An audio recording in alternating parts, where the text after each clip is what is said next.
ग्रामसेवकांबाबत केलेल्या वादग्रस्त वक्तव्यामुळे महिला आणि बाल कल्याण मंत्री मेघना बोर्डीकर अडचणीत सापडल्या आहेत। त्यांच्या वक्तव्यानंतर राज्यभरातील ग्रामसेवक संघटना आक्रमक झाल्या असून आजपासून सर्व ग्रामसेवकांनी काळ्या फिती लावून कामास सुरुवात केली आहे। या आंदोलनाच्या माध्यमातून त्यांनी आपल्या संतापाचा आणि शासन विरोधी भावना व्यक्त केल्या आहे।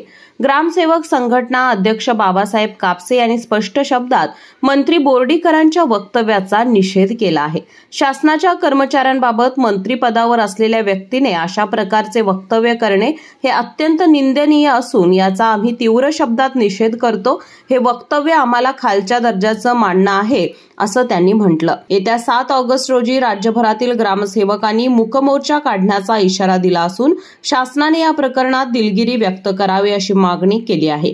जर वेळेत योग्य प्रतिसाद मिळाला नाही तर आंदोलन अधिक तीव्र करण्याचा इशाराही संघटनांनी दिला आहे।